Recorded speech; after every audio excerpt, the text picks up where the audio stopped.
Sound intensity. Intensity is the amount of power per unit area, while power is the amount of energy per unit time. In this section, we're going to look at sound intensity of sound waves, obviously, but also something called intensity level. It has to do with the fact that our perception of sound is not a linear response to the intensity that we hear. Now, if we look at intensity, intensity tells us the concentration, again, of the amount of power in a wavefront. Because the wavefronts propagate, it's probably better to think about really the energy per unit area of the wavefront. The higher the intensity of the sound, the louder the sound wave sounds to us. Now, intensity is measured in watts per square meter. Watts are the unit for power. Watts are joules per second. Whereas area, the SI units for area, are the meter squared. So our intensity, again, represents how much power, how much energy is flowing per unit time over a particular unit of area. Now, intensity looks at, again, how much power per area. If we can imagine a typical sound wave, it's going to have a curved or spherical geometry to it.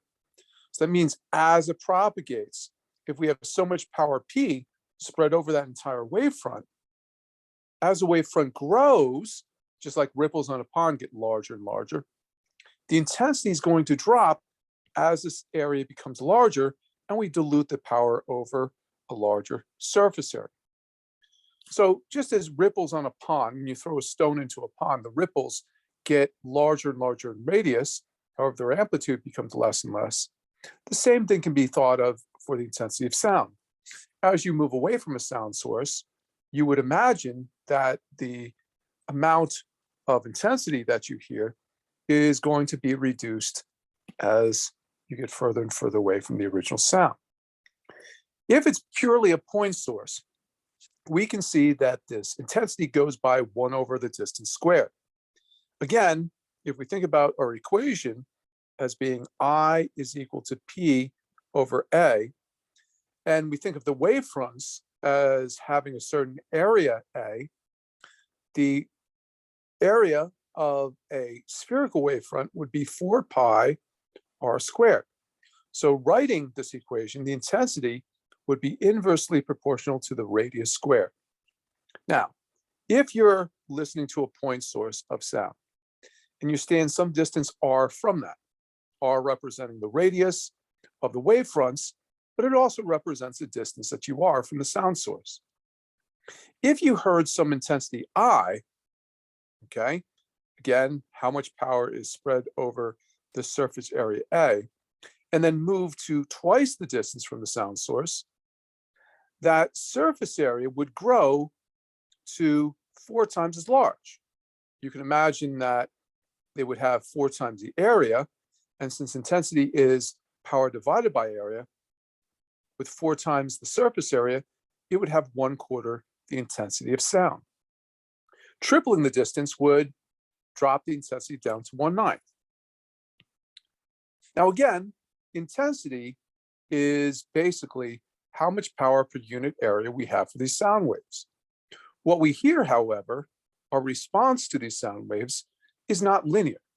It's not linear in the respect that when we listen to a sound and we double the intensity of sound, we have twice the amount of nerve response or twice the amount of feeling, okay?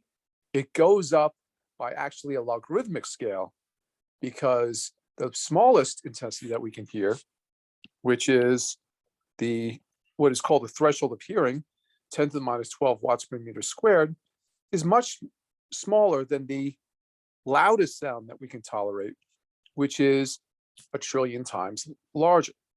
Okay, let's start with this threshold of hearing. The threshold of hearing represents the quietest sound that somebody with perfect hearing can hear, right around 1 kilohertz, okay? Right around 1,000 oscillations per second. And we can actually hear sounds even quieter at 4,000 hertz, the peak of our sensitivity, but we define the threshold of hearing as 10 to the minus 12 watts per meter squared. As the intensity increases, we notice the sound being louder and louder because it's triggering more and more nerve impulses in the cochlea of our ears, and therefore our brain processes it as being louder. But again, just because the sound is twice as loud doesn't necessarily, it sounds twice as loud, doesn't necessarily mean that it produces twice the amount of nerve response. Now again, look at this. This is the threshold of hearing. It is 10 to the negative 12 watts per meter squared. The threshold of pain, which is the loudest sound that we can tolerate without feeling an adverse response, is 1 watt per meter squared. And although that doesn't seem like a very large number, that represents 1 trillion times.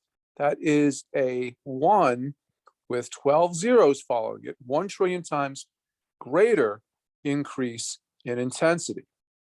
So what is your ear sense? What do you feel? Do you feel 1 trillion times the sensation as a threshold of hearing? No, you don't. Because again, there's no one-to-one response. There's no linear response between the two. Okay, so threshold of hearing, very, very important number, 10 to the minus 12 watts per meter squared. We'll be using this quite a bit. And threshold of pain is 1 watt per meter squared. Anything more intense than that is going to initiate a pain response in our ears and will create the reflex where you want to avoid, basically cover your ears, avoid a sound of such an intensity. Now, watts per meter squared. Again, this represents intensity. It's useful for many things, but it has its limitations. We want to relate it to how people sense hearing. Again, we can hear over 12 magnitudes in intensity, okay? Now, the decibel system actually came from something that had nothing to do with sound initially, or at least not directly connected with sound. The decibel system was developed by engineers who worked for Bell Lab to talk about how much a signal would attenuate over a telegraph or telephone line.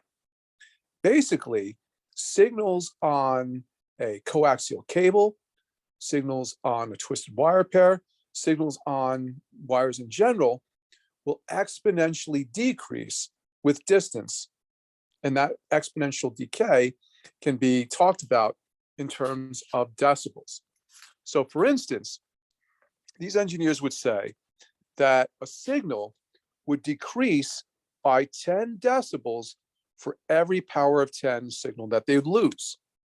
So a 10 decibel loss in signal would indicate that the signal coming out would be 10 times weaker, or about 10% of the original signal.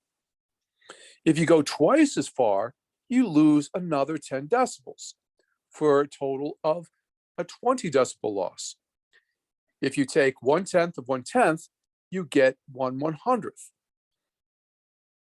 Also, do it another equal distance with another 10 decibel loss. That would be a total of a 30 decibel loss, which would indicate 1,000 times decrease. So you can see what happens here. You double the length of the wire that you send the signal over, and your loss is exponential. It is not just additive.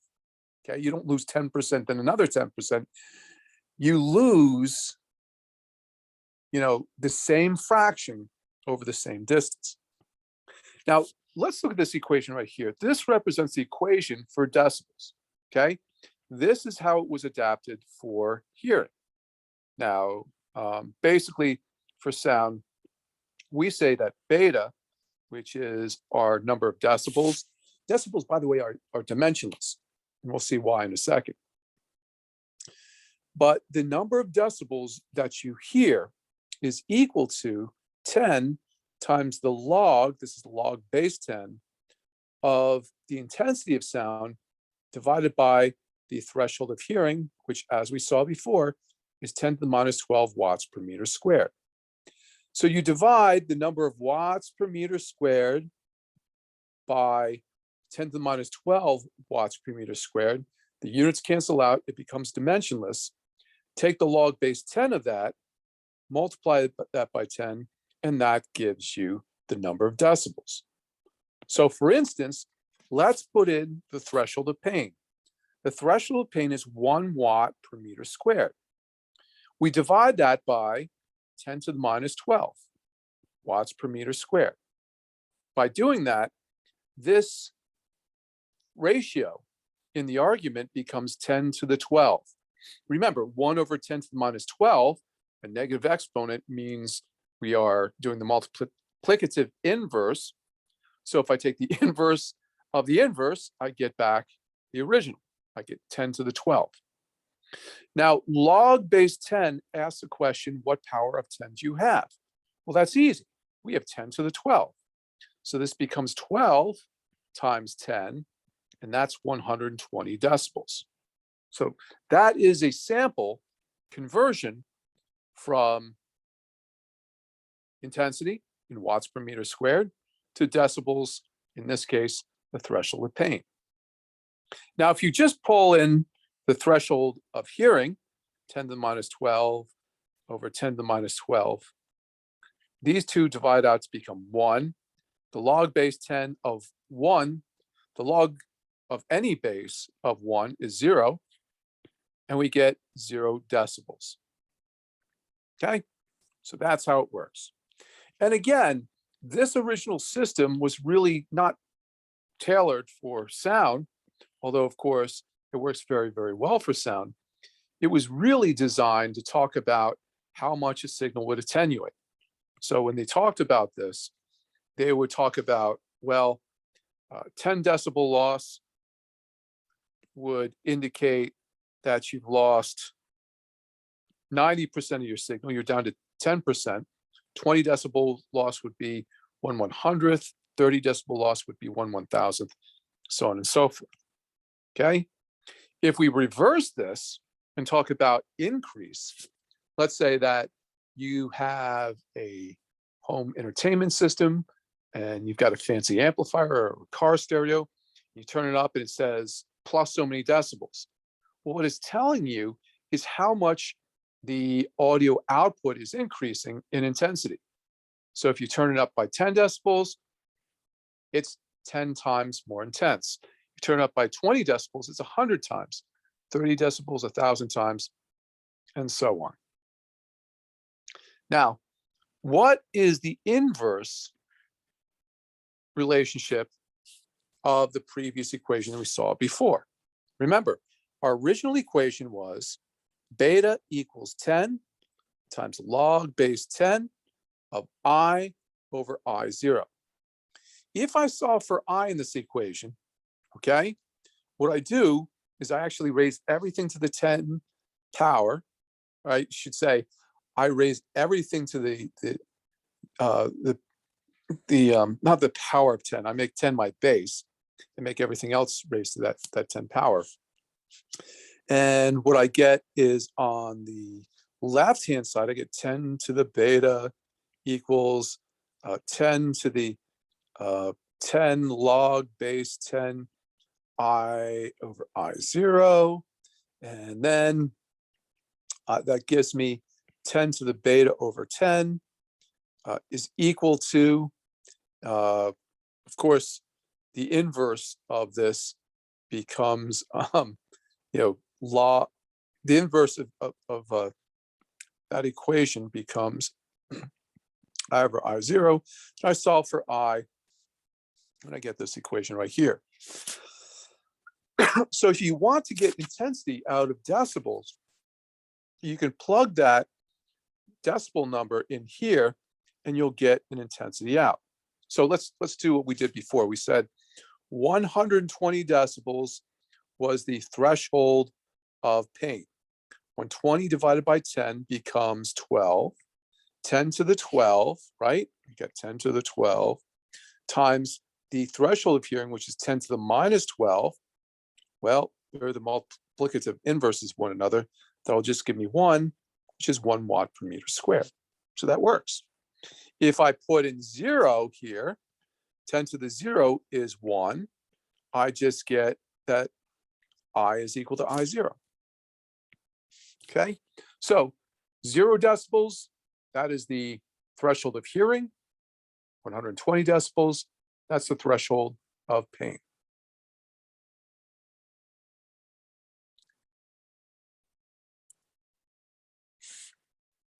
Now again, just for some simple calculations here, let's compare a 100 decibel sound to a 70 decibel sound, okay?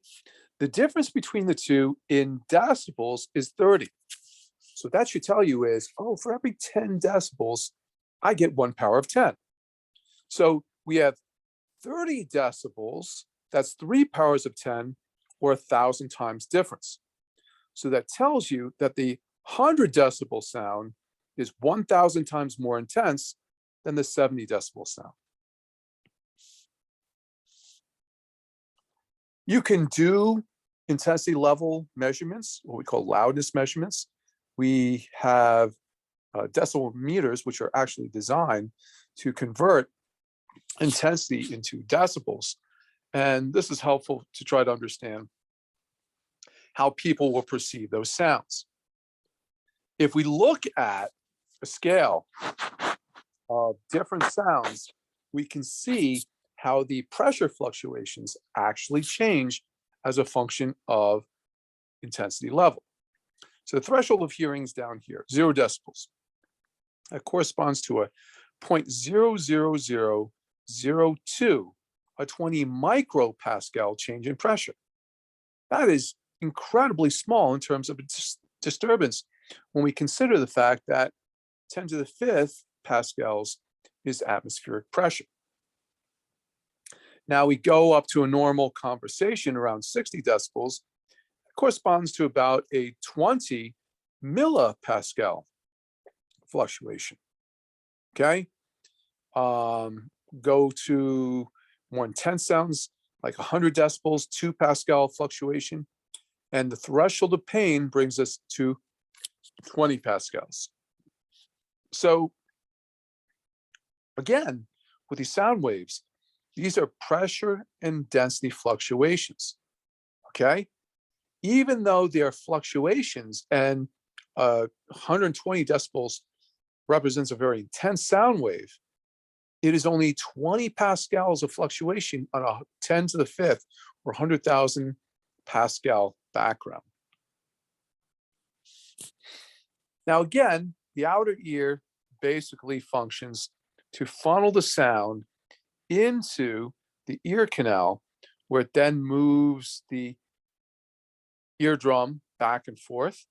That's connected to 3 bones, which then transmit that fluctuation to the cochlea.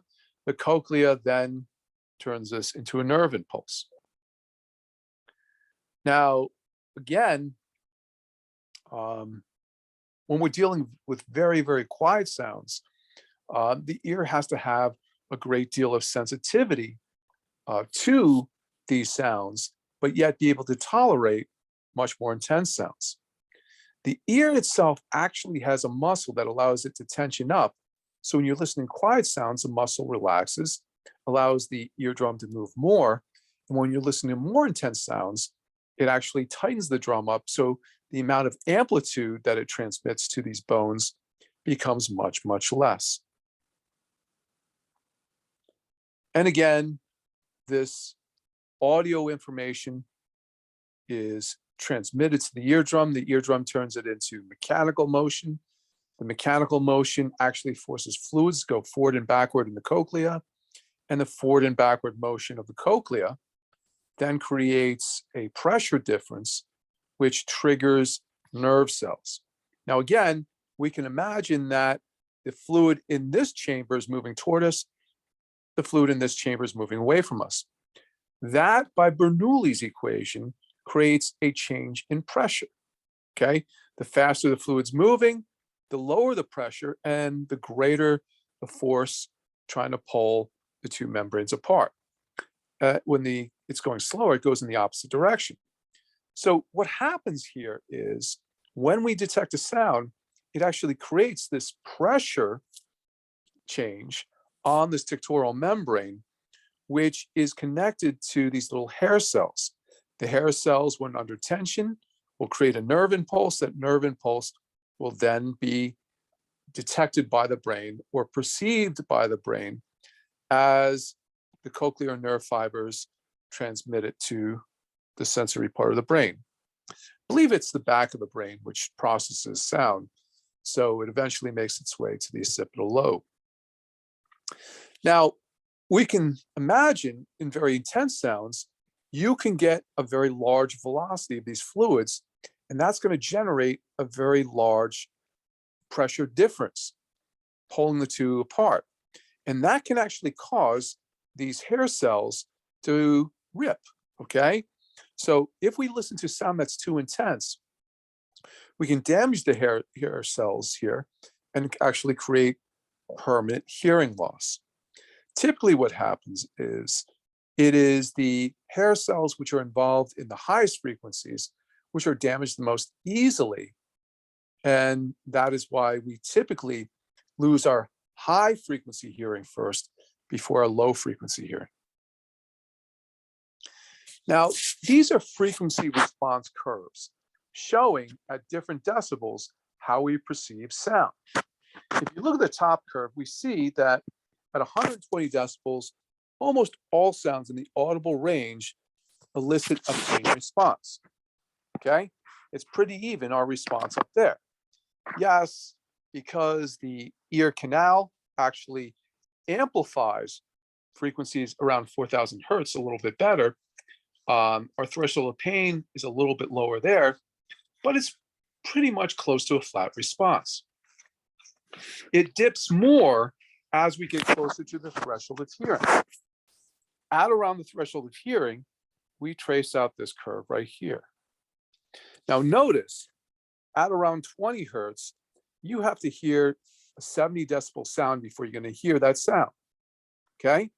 70 decibels represents 1 million times more intense than 0 decibels, which is a threshold of hearing at 1,000 hertz. Notice there's a little dip right here. At 4,000 hertz, we can actually hear down to -10 decibels, again, if we have perfect hearing. Now, this is the part of the hearing which varies the most. This high frequency part of the hearing is what varies the most. If you have perfect hearing, you tend to follow this green line right here. If your hearing is somewhat compromised or aged, like mine is, the curve starts deviating like so. And of course, in the worst case scenario with profound hearing loss, it can curve very significantly upward, meaning that it is the high frequency sounds that are most often damaged or often compromised as time goes by. And again, we rate the response to sound in units called PHYS, okay? And PHYS, of course, are on the decibel scale, which try to relate how we experience that sound compared to how we would get a similar sensation at about 1,000 hertz.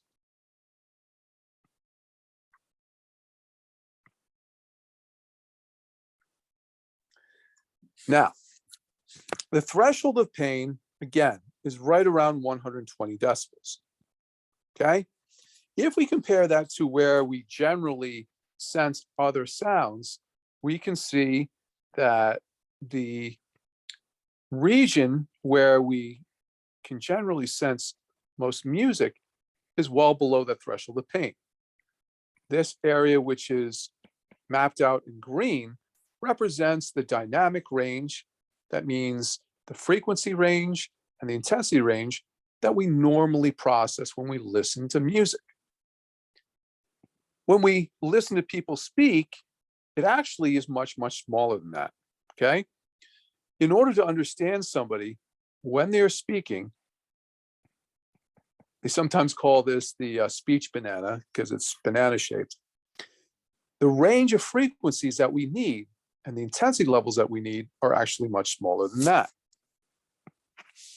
Now, imagine if somebody's hearing is damaged in the high frequency part of the hearing.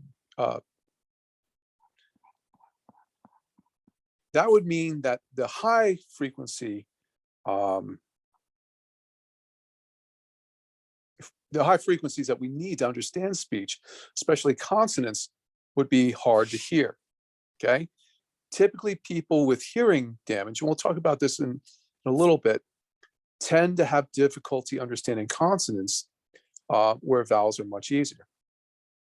Okay, let's talk about sound safety.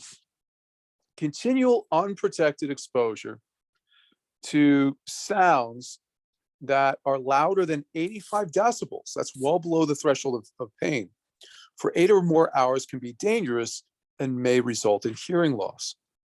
When you listen to sounds that are 85 decibels or louder, this can cause inflammation, and this is what can cause damage to the hearing, the cochlea. Now, permanent damage can happen in much shorter periods of time at louder sounds. At 100 decibels, 2 or more hours can cause permanent damage. And anything approaching the threshold of pain, anything getting up to around 120 decibels can cause almost instant damage. That's where you're mechanically ripping the hair cells rather than creating inflammation, damaging the hair cells. So we can see typical decibel level for some common sounds, okay? Here we are at 85 decibels. Hearing protection is required for exposures of 8 or more hours. At 100 decibels, without protection, hearing damage may result from even short periods. And at 120 decibels and up, hearing protection is required regardless of time exposure. And again, here's really the duration of time that is safe to be exposed to these different amounts of noise. This is according to the OSHA. So they actually say 90 decibels is the threshold, or 85 is quoted by some other people. And again, the ear can protect itself somewhat. There's a little muscle that'll tighten up the tympanic membrane or the eardrum. But as soon as the sound exceeds 120 decibels, there's not much additional tightening that muscle can do to protect your hearing. Now again, let's get back to hearing loss.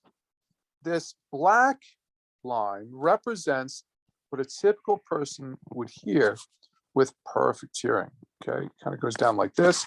Here we are at 0 decibels at 1,000 hertz. We drop down here, it goes back up here. And they sort of end this a little bit over 10,000 hertz. You know, above 10,000 hertz, you probably don't use that very much. Now, somebody with hearing loss, and notice they've sort of ignored the lower frequencies, but they probably track pretty well with the healthy person, okay? So now we notice that a big change happens for this person. It can be different for different people.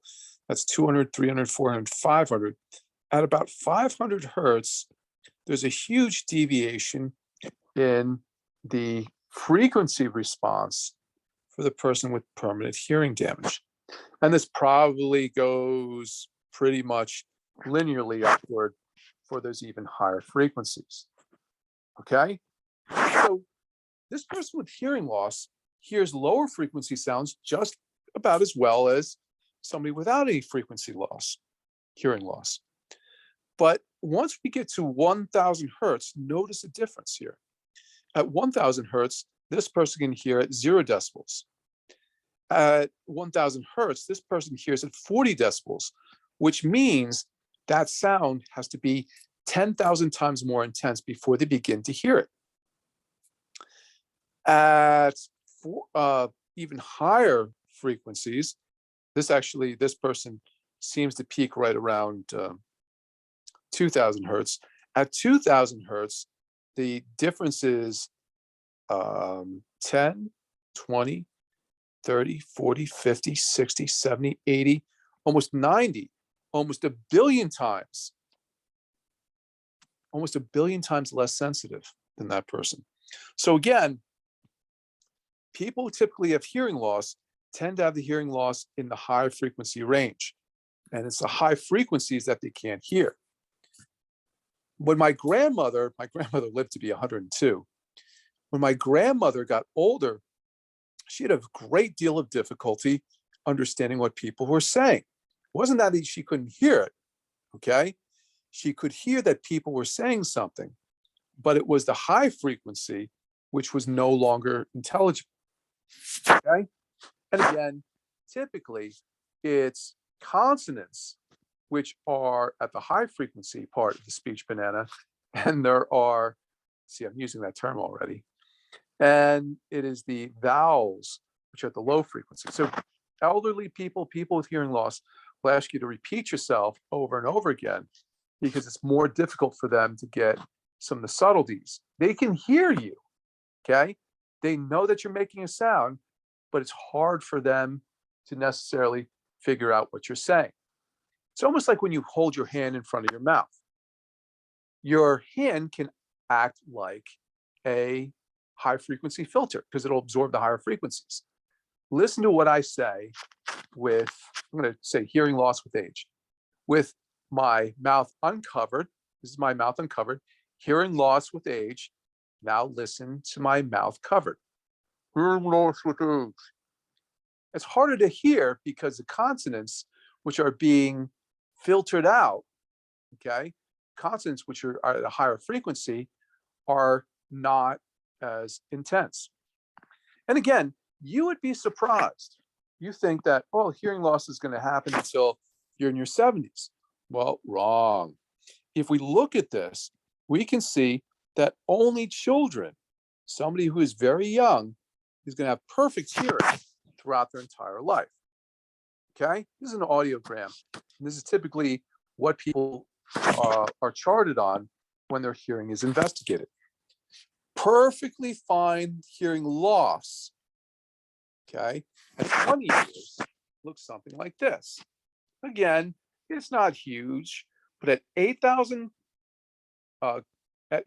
hertz, a 20-year-old has 1/10 the sensitivity. They've lost 10 decibels in sensitivity at 8,000 hertz. We can take this even further. Look at it for 40 years old. Okay. Here, it's now down to a 30 decibel loss at 8,000 hertz, which means they can hear the same sound at that frequency at 1/1000th the sensitivity. That's pretty significant. And finally, of course, as you get much further along, 60 years, there is a very significant drop. 70 decibels is 10 million. And of course, at 90 years, there's no sensitivity at all at 8,000 K. But again, even at 2,000, you can see there's been a 35 decibel drop in sensitivity for the 90-year-old. And again, that's why these high frequency sounds are so hard for elderly people to hear, even if they don't have an unusual hearing loss. Let's take a look at some different calculations, okay? I'm going to calculate the decibel level for a sound at an intensity of 10 to the minus 5 watts per meter squared. So I put 10 to the minus 5 in the numerator. I0, which is 10 to the minus 12, goes in the denominator. They're both watts per meter squared, watts per meter squared. I divide one by the other, okay? That gives me 10 to the 7. The log base 10 of 10 to the 7 is 7. That's 70 decibels. Okay, what if I double the intensity? Instead of 1 times 10 to the negative 5th, watts per meter squared. What if I make it 2 times 10 to the minus fifth? Well, it's not going to give you 140 decibels. It's not going to be twice the decibel level. Okay? If I do that calculation, and I take the log base 10 of 2 times 10 to the 7, I get 7.3, okay? Or 7.73 decibels. What that tells you here is something very important. A +3 decibel increase represents a factor of about times 2. Of course, a 10 decibel gain is going to give you about a 10-fold gain, okay? So 3 decibels plus 3 decibels plus 3 decibels roughly gets you 8 times, okay? Pretty close to 10. So for every 3 decibels, the sound is increasing by a factor of 2.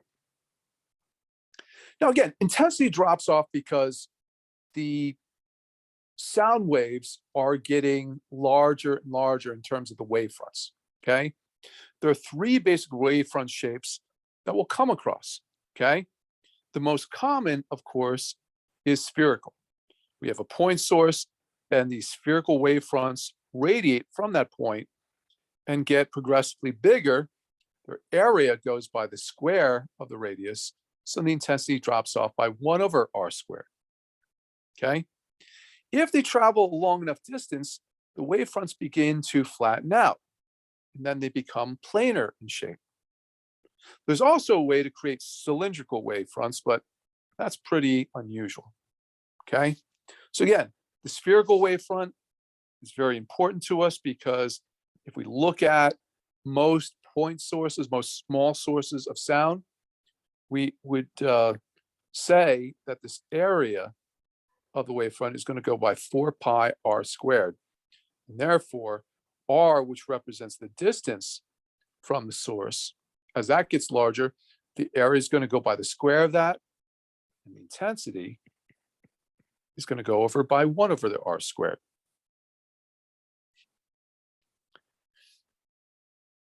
And again, that gives us this equation right here. P is the power of the sound over each wavefront. 4 pi r squared represents the area. So as r gets larger, I goes by the inverse square of that distance.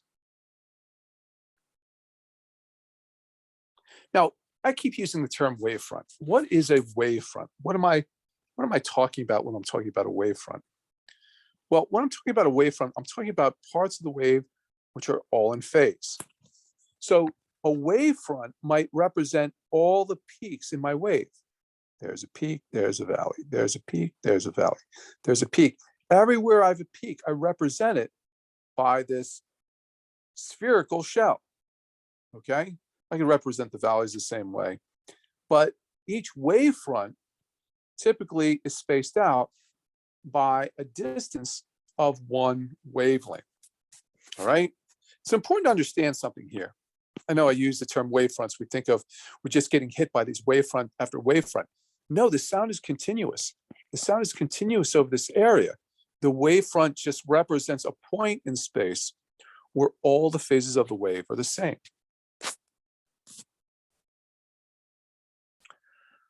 Again, as the wavefronts flatten out, the wavefronts become planar. Basically, instead of being represented by spherical surfaces, at a large enough r, they're basically planar.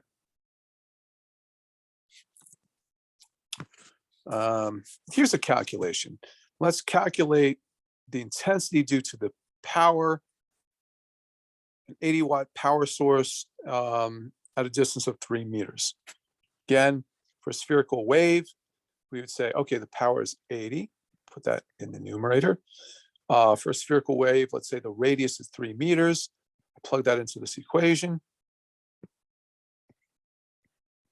I get 80 divided by 4 pi. 3 is going to be squared here, so it's going to become 9. That gives me 0.707 watts per meter squared. Now remember, the threshold of pain is 1 watt per meter squared. So this is that's a pretty intense sound wave. okay? It's not quite 120 decibels. That's probably getting close though, probably about 119, 118.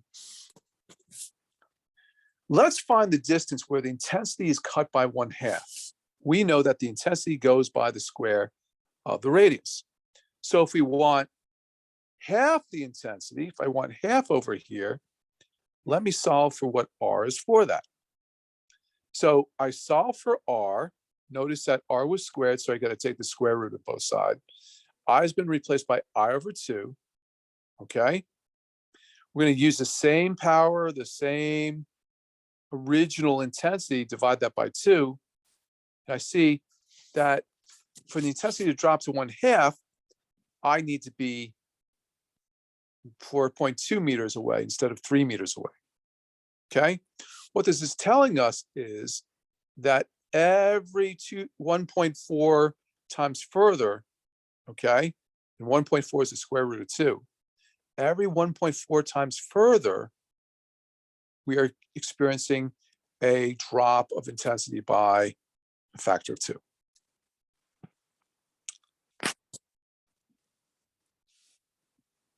Interference of sound waves. Sound waves, like all waves, follow something called the superposition principle, okay? Basically means that all sound waves are going to add up. Peaks are going to add to peaks, valleys are going to add to valleys, peaks and valleys will sort of cancel each other out. Now, constructive interference occurs when two waves, which are coherent, which means they have the same phase, follow the same path difference or some path difference of a integer times the wavelength. All right, why the integer times the wavelength? Well, remember, the wavelength represents the distance at which the waves are at the same phase, peak to peak, valley to valley. That means that if n represents some number, okay, maybe n represents 0, represents plus or minus 1, represents plus or minus 2, okay, we will be exactly at the same wavelength, I'm sorry, the same phase, okay? If we're 1 peak away, it's +1. If we're 2 peaks away, we've gone 2 wavelengths. It's +2 times lambda. So when constructive interference takes place, we have one wave, something that looks like this, added to another wave. They're coherent. They're both in phase. So our peaks plus our peaks make even bigger peaks. Our valleys plus our valleys make even bigger valleys. So if I add these two waves together, the net resultant wave would be bigger here, smaller here, bigger, just a much bigger wave, right?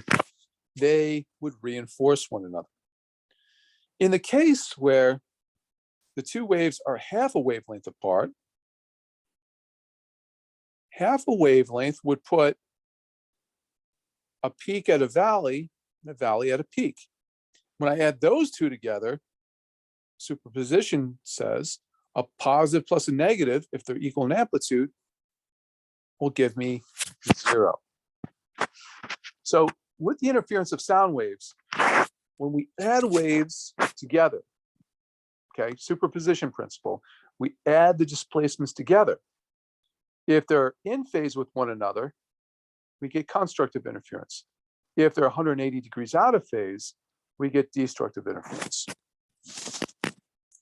Here is an example of what happens when I have two sources of the same sound, one right here, that are broadcasting the same exact information. All right?